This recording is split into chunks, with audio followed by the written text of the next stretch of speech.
नमस्कार।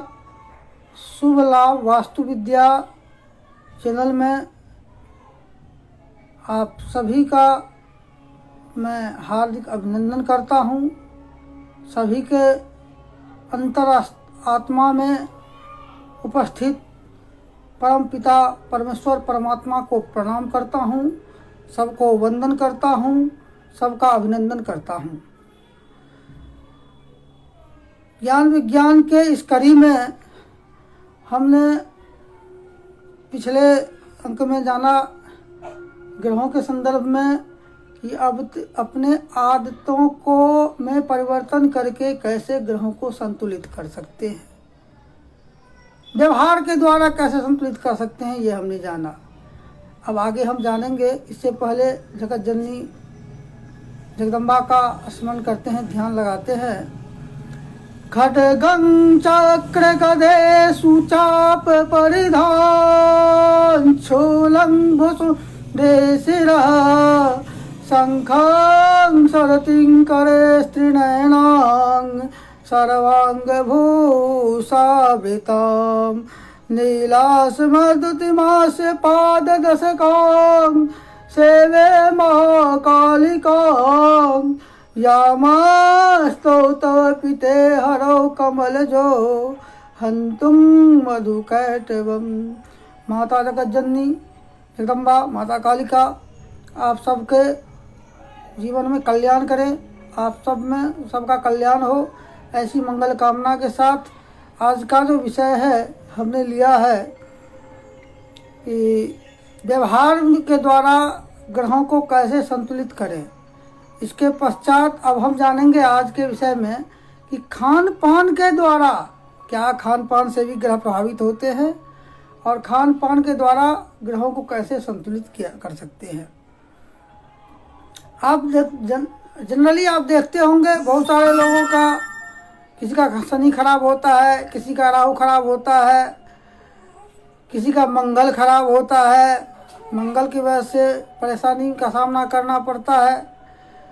लोग सारे ग्रहों का उपाय करते हैं, इलाज करते हैं। कोई न कोई जो ज्योतिष पंडित जी ज्योतिष वगैरह जो आपको बताते हैं कि ये कर लीजिए आपका ग्रह संतुलित हो जाएगा, ठीक हो जाएगा, उपाय भी करते हैं, फिर भी वह ग्रह जल्दी सही नहीं हो पाता है। क्या कारण है भाई? हमने उपाय किया ग्रहों को ठीक करने का, ग्रह काम नहीं कर रहा है, हमें जीवन में विकास नहीं हो रहा, हमारे जीवन के सारे काम अवरुद्ध होते चले जा रहे हैं। इसका मूल कारण ये भी एक है, हो सकता है कि खान पान आपका कैसा है, भोजन कैसा है। तो कहा गया है जैसे खाओगे अन्न, जैसा खाओगे अन्न वैसा होगा मन। अन्न जैसा आप भक्षण करेंगे उसी प्रकार से आपके मनोस्थिति होगी, आपके ऊपर ग्रह का प्रभाव भी होगा। जैसे मान लीजिए किसी को राहु केतु या शनि जनित ग्रह दोष है, उपाय भी कर रहा है, लेकिन ऐसे वस्तुओं का सेवन कर रहा है जिससे वात की अधिकता होती है, गैस बढ़ता है, तो कितना भी वो कर लेगा ग्रह का उपाय, गैस अगर बनता रहेगा तो वो नहीं आपसे असंतुलित हो सकता है, आपके जीवन में समस्या उत्पन्न करेगा ही करेगा। इसलिए खान पान के द्वारा भी आप इसको संतुलित कर सकते हैं। जैसे मान लीजिए मंगल का संबंध जो है वो तीखा से है, तेल से है, मिर्च मसाला से है, लाल मिर्च से है, और बहुत सारे लोग जो है सो तीखा खाते हैं, लाल मिर्च ज़्यादा खाते हैं, तेज़ चीज़ खाते हैं, कटहल खाते हैं। ये सब खाने के पश्चात यदि उसका मंगल सही घर में नहीं है, 6, 8, 12 घर में कुंडली में अगर मंगल की स्थिति खराब है तो उसको नाना प्रकार का मंगल जनित बीमारी होगी, व्यापार में हानि होगा, उसके पराक्रम में अपव्यय होगा, चोट चपेट लगने की संभावना बढ़ती रहेगी, उसको मंगल जनित समस्याएं हो सकती है। और यदि किसी व्यक्ति का मंगल कमजोर है और सही ग्रह में है, घर में है, जिस घर में होना चाहिए वहाँ है और लेकिन कमजोर है, सही प्रभाव नहीं दे रहा है, तो वो व्यक्ति अगर मंगल के चीज़ों को भक्षण करे तो उसका अनुकूल प्रभाव पड़ेगा, उसके जीवन में विकास होगा और मंगल से मिलने वाले लाभ होंगे। मंगल से शौर्य की वृद्धि होती है, हमारे पराक्रम की वृद्धि होती है, साहस की वृद्धि होती है, जोश आता है, उत्साह आता है, उमंग आता है। तो तीखा वस्तु का सेवन यदि करेगा और उसका घर मंगल अनुकूल घर में है, बढ़िया घर में है, तो उसका मंगल मजबूत होगा और उसको मंगल से मिलने वाले लाभ मिलते रहेंगे। तो आइए हम जानते हैं कि कौन सा ग्रह किन किन वस्तुओं का कारक होता है, किन किन वस्तुओं से मोटा मोटी मैं बता देता हूँ क्या क्या खाने से कौन कौन सा ग्रह मजबूत होता है। अगर अनुकूल घर में है, कमज़ोर है, तो इसका भक्षण करे, अगर प्रतिकूल घर में है तो इसका इन चीज़ों का भक्षण न करे, इन चीज़ों से परहेज रखें तो उनका कल्याण होगा। ये आप सभी लोग जान लें। सूर्य, सबसे पहले जो नवग्रह मंडल है उसमें सूर्य का नाम आता है, तो मैं आपको बता दूं सूर्य जो है, सूर्य का संबंध जो गोला होता है, सूखा नारियल गोला, उससे है, खजूर के फल से है, केसर से है, बड़ी इलायची से है। अगर सूर्य आपका खराब जगह पर है जहाँ पर उसका नहीं होना चाहिए और इन चीज़ों का सेवन आप अधिक करते हैं तो सूर्य आपको प्रभाव तो देगा, क्योंकि इन चीज़ों का भक्षण करते हैं तो सूर्य का प्रभाव बढ़ेगा। लेकिन गलत घर में है, गलत जगह पे है, प्रतिकूल जगह पे है, तो आपके जीवन में प्रतिकूल स्थिति उत्पन्न होगी, आपके जीवन में अनुकूलता नहीं आ पाएगी। तो उस समय में इन चीज़ों से थोड़ा दूर रहें। और अगर सही घर में है, कमज़ोर है, सही फल नहीं दे पा रहा है सूर्य, तो इन सब चीज़ों का सेवन करें, सूर्य मजबूत होगा। उसी प्रकार से चंद्रमा के लिए है, चंद्रमा का संबंध जो है सो पानी वाला नारियल जो होता है उसमें चंद्रमा का वास होता है। चंद्रमा का संबंध पानी वाले नारियल से है, लीची से है, खरबूजा से है, तरबूजा से है, खीरा से है, नींबू से है, खुशबूदार जो बासमती चावल होता है, बासमती चावल से भी चंद्रमा का संबंध है। चंद्रमा सफ़ेद वस्तु का कारक है, चंद्रमा का संबंध बासमती चावल से है। इन चीज़ों का सेवन करने से चंद्रमा मजबूत होगा। और यदि किसी गलत घर में है, इन चीज़ों का दान कीजिए। यदि ग्रह किसी गलत घर में है तो इन वस्तुओं का दान कीजिए, तो जिससे आप दान करते हैं तो उस ग्रह का प्रभाव कम होना शुरू होगा, गलत फल नहीं दे पाएगा। और सही घर में है, कमज़ोर है, तो इन वस्तुओं का सेवन कीजिए, चंद्रमा आपका मजबूत होगा। चंद्रमा से मिलने वाले फायदे यानी पद प्रतिष्ठा मान सम्मान में उत्तरोत्तर वृद्धि होती चली जाएगी। इसलिए और इसके पश्चात आता है, चंद्रमा के पश्चात आता है आपका मंगल का संबंध जो है सो लाल मिर्च से, मैंने पहले बताया था, लाल मिर्च, काली मिर्च, जायफल, लौंग, तीखा सरसों का साग, कटहल, तीखा मसाला, इन सब चीज़ों से का मंगल से वास है, मंगल से संबंध है। और अगर इन सब वस्तुओं का प्रयोग करते हैं, मंगल प्रतिकूल घर में है तो आपको प्रतिकूल स्थिति उत्पन्न होगी। अगर अनुकूल घर में है, मंगल कमज़ोर है, इन वस्तुओं का सेवन करें, इससे मंगल से मिलने वाले फायदे होंगे। आपके साहस में वृद्धि होगी, पराक्रम में वृद्धि होगी, व्यापार में वृद्धि होगी, मन आपका प्रसन्न रहेगा, स्वस्थ रहेगा और आपका उत्तरोत्तर वृद्धि होता चला जाएगा। उसी प्रकार से बुद्ध का संबंध जो है सो सूरन यानी जीविकंद, कई जगह जीविकंद बोलते हैं, कई जगह ओल बोलते हैं, कई जगह सूरन बोलते हैं।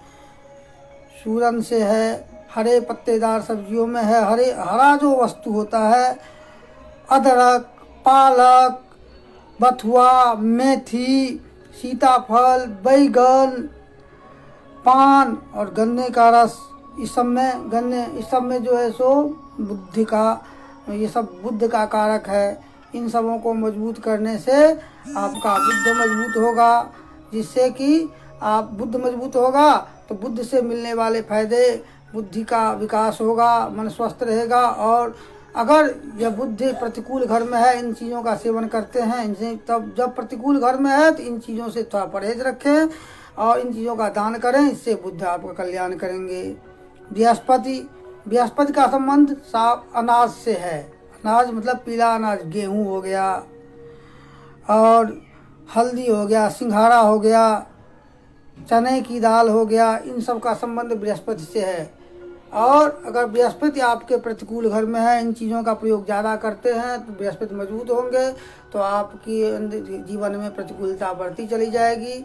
और अगर अनुकूल घर में है, इन चीज़ों का सेवन करें, चने की दाल, सिंघाड़ा, अनाज, इन सब चीज़ों का सेवन करने से बृहस्पति मजबूत होंगे और आपके कार्य क्षेत्र में वृद्धि होगी। आगे आता है शुक्र, जिससे सुख की प्राप्ति होती है। शुक्र जो है सो जितना जमीन के अंदर बढ़ने वाले जो सब्जियां हैं, जमीन के अंदर जो सब्जियां बढ़ती है, ऐसे आलू, गाजर, प्याज, और जितना फूल वाली वनस्पति है, फूल वाली सब्जियां वनस्पति है, उन सब चीज़ों में शुक्र का वास होता है। यदि शुक्र किसी का कमज़ोर है, आलू, गाजर, प्याज सबका सेवन करना शुरू करे, उसका शुक्र मजबूत हो जाएगा। अनुकूल घर में है तो सेवन करे, प्रतिकूल घर में है तो सेवन नहीं करे। मैं बार बार कह रहा हूँ, अगर कुंडली में आपका ग्रह अनुकूल घर में है तो इन चीज़ों का सेवन करें, आपके प्रतिकूल घर में है तो इन चीज़ों का दान करें, इन चीज़ों से परहेज रखें। इससे आपका सूर्य मजबूत होगा, शुक्र मजबूत होगा। और इसके बाद आता है शनि। शनि का संबंध जो है सो खट्टा फल जो है, कसाय फल जो है खट्टा, बेल का फल जो है उससे है, साबुत दाल, आंवला, संतरा, खट्टा फल, बेल का फल, इन सब चीज़ों से शनि का संबंध है। तो शनि अक्सर लोगों का समस्या में रहता है, शनि से घिरा रहता है। तो शनि को प्रतिकूल, अगर अनुकूल घर में शनि है, कमज़ोर है, तो उसको मजबूत करने के लिए इन सब वस्तुओं का, खट्टा फल, आंवला, संतरा, बेल का फल, साबुत दाल अंकुरित करके इन सब का सेवन करे। और अगर प्रतिकूल घर में है तो दाल, आंवला, संतरा, बेल फल, इन सब का दान करे, जिससे शनि आपके लिए कल्याणकारी हो पाएंगे, कल्याण करेंगे। और राहु केतु का संबंध जो है, जो फल हम नहीं खाते हैं, जो जहरीला फल होता है या बबूल होता है, कांटेदार जो बेर होता है, इन सब का संबंध राहु से है, राहु केतु से है। तो राहु केतु को अनुकूल बनाने के लिए, यदि अनुकूल घर में है और कमज़ोर है, मजबूत करने के लिए बबूल के डंठल से आप मुँह धोएं, दातुन करें, जिससे राहु केतु मजबूत होगा, प्रतिकूल आपको फल देगा, अनुकूल फल देगा। अगर प्रतिकूल घर में है तो इन सब चीज़ों से दूर रहें, परहेज रहें। तो इस प्रकार हमने जाना खान पान जो है सो हमारे ग्रहों को नियंत्रित करता है, खान पान से एक सीधा संबंध हमारे ग्रहों का है। तो आइए आज हम लोग अपने ग्रहों का अनुकूलता और प्रतिकूलता को समझ करके खान पान में सुधार करें और दैनिक इसी प्रकार से, जिस प्रकार से हमने दिन ग्रहों के हिसाब से खान पान बनाया है, यदि किसी का सामान्य चल रहा है सभी ग्रह, और दैनिक भोजन का चार्ट मेनू यदि इसी ढंग से बना ले कि सूर्यवार को सूर्य के संबंधित भोजन बनाए, सोमवार को चंद्रमा के संबंधित भोजन बनाए, मंगलवार को मंगल संबंधित भोजन बनाए या ग्रहण करे, तो उसका हमेशा लाभ ही होगा, उसको कल्याण ही होगा। जैसे दैनिक भोजन जो बनाना चाहिए वो मैं आपको बता देता हूँ।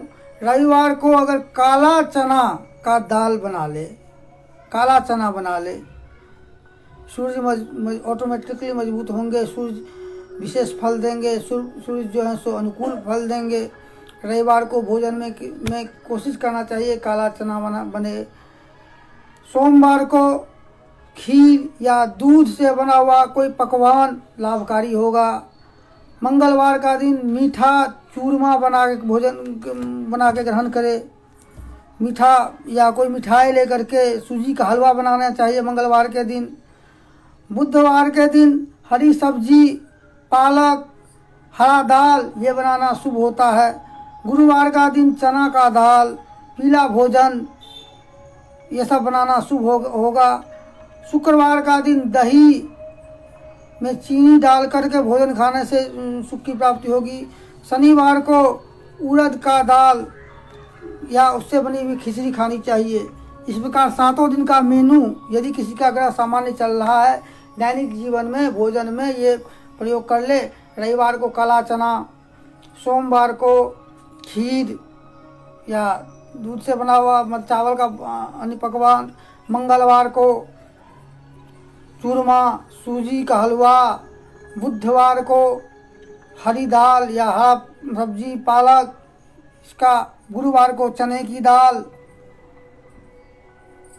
या पीला भोजन कोई भी, शुक्रवार को दही में चीनी डाल करके और शनिवार को उड़द की दाल का बना हुआ खिचड़ी। इन सब का प्रयोग 7 दिन का ये 7 मेनू भोजन में सम्मिलित कर ले तो मनुष्य का नवग्रह संतुलित हो सकता है और उसको अनुकूल परिणाम देना शुरू करेगा। इन्हीं सब चर्चाओं के साथ मैं आज के वार्ता को संपन्न कर रहा हूँ। नमस्कार।